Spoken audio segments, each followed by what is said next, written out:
Yo, ang daming nag-hatch. Pero meron pa rin mga namatay, no? So sisilip lang tayo ulit, no? Tsaka yung progress ng mga naunang mga nag-hatch na mga inakay, sisilipin lang natin. So dito sa pares na to, ito, no? Itong velvet yung inahin, tapos barako naman yung grizzle. Nag-hatch na sila. Dalawa sana to guys, yung isa hindi nakalabas. So isa lang yung surviving na inakay nila. Sana naman makasurvive yung inakay nila. Ito mga to, mga bata to. Guys, wala pa tong 1 taon. Ano lang yata to? 6 months, 7 months old. Ayan, ganda ng inakay nila. Medyo delicate nga pala ang mga inakay kapag day old or 2 days. Basta nasa loob ng 1 week, medyo maselan yung mga inakay dyan. Kaya extra careful tayo sa paghawak ng mga ganito ka babatang inakay. O-observe pa natin kung paano magde-develop yung ulo ng inakay nila. Lipat muna tayo dun sa pares na dito sa itaas.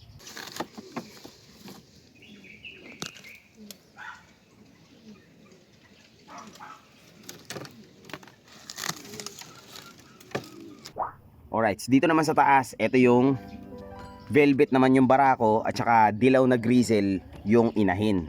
No, medyo malaki na yung inakay nila. Ang ganda ng inakay nito, men. Ganito yung ilong ng lolo nitong inakay na to. Ganito yung ilong talaga na hindi ko ine-expect. Na ipalabas natin yung ganitong form ng ilong nung nag-inbreed ako. Inbreed kasi tong barako na to. Yung nilabas niya na anak, mas malaki yung ilong kaysa sa kanya. Umulit yung ilong netong ibon na to dun na sa apo niya. Okay, balik tayo dun sa inakay. Ayan, makikita naman natin, no? Medyo parang merong siyang guhit na mapula-pula, no? Sa dulo ng tuka. Medyo komplikado kasi yan pag i-breakdown pa natin. Kaya hindi na natin yan i-explain kung ano ibig sabihin yan, no? Natutuwa lang akong i-share ang bilis ng progress ng inakay na to. So, move on na tayo kagad dun sa sumunod na nag-hatch. Ito guys yung hybrid. Agats na naman sila. Kakaawat lang natin nung inakay nila. Nilagay ko sa grow out. Hatch na ulit, no? Hinayaan ko kasi sila na may itlog tapos may inaakay pang inakay. Ayos din kasi nung pagkakahiwalay natin ng kanilang inakay, ilang araw lang, nag-hatch na rin yung nililimliman nila. Yung bilis. Pagka may nilabas to na kakaiba, bibidyoan ko naman kaagad yan. Wala man ako tinatago eh. Okay, move on na tayo. Meron pang isang inakay na nag-hatch ulit. Dito naman. Alright, dito tayo kay Badang. Nag-hatch na rin sila Badang guys. So si Badang nga pala yung pinakamalaking German Beauty Homer. Hindi silipin lang natin, no? So hindi ko nahawakan si Badang. So siguro naman pamilyar na rin kayo dyan. Nakakita nyo na rin siguro yan doon sa mga ibang mga videos. Si Badang, ganda din ng nilabas niya na unang inakay. Medyo na-excite ako sa kung ano yung kakalabasan nito. Kung magiging mas better ba tong inakay na napisa nila ngayon or mas better yung nauna niyang inakay. Depende dito sa inakay na to kung ititigil natin yung pair ni Badang. Alright, dito naman tayo sa sitter natin, no? Sisilipin lang natin, ganda na rin ng development guys ng kanilang mga inakay. Kita naman natin, medyo parang mas bilog yung ulo nitong hybrid na to. Hybrid pa rin to na inakay, galing to sa ibang pair naman, no? Hybrid pa rin yun ng German Beauty tsaka ng Coff. So, itong mga inakay na to, ito yung ipapares natin doon sa naunang dalawang hybrid. Kasi nga, dito sa project na to, yung 3rd gen na kukunin ko, ayokong kunin sa inbreeding. Kaya ang ginawa ko, nag-breed tayo sa ibang pair din. Pero ganun pa rin, hybrid pa rin ng Coff tsaka ng GBH. So possible pa rin to na maglabas ulit ng kulot sa batok. Pag-uusapan natin yun sa mga future videos natin. Itatapik din kasi natin yung recessive genes tsaka mga dominant genes. So sa ngayon, wag muna tayong lumalim, wag muna tayo sa komplikado. Silip-silip lang muna tayo, dalaw-dalaw lang tayo dito sa mga breeders natin. Healthy parehas at tsaka behave. Behave na, no? Dati makulit to. Nanginginig to eh.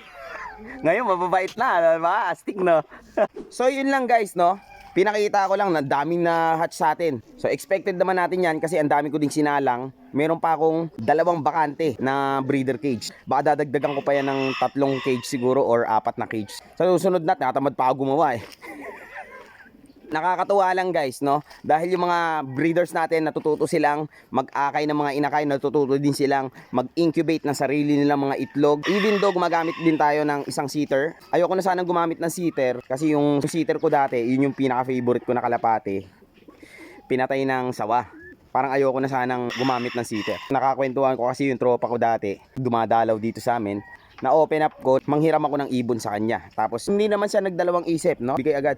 Actually, mga panlaban pa sana yung mga ibon na pinahiram niya sa akin. Sabi nga niya sa akin na daw, wag ko na daw isoli yung mga racing pigeon na hiniram ko sa kanya. Pandemo ko lang sana yun para ipakita kung ano yung kaibahan ng mga fancy breeds na inaalagaan ko talaga at saka yung mga racing pigeon na common nating nakikita dito sa Pilipinas. Anyways, hindi pa natin to makukonsider na success. Pero malaking progress na to sa pagbibreeding natin. Kung nag-aalaga ka rin ng kalapate, sana ay maging maganda rin yung takbo ng pagbibreeding mo ng mga kalapati mo.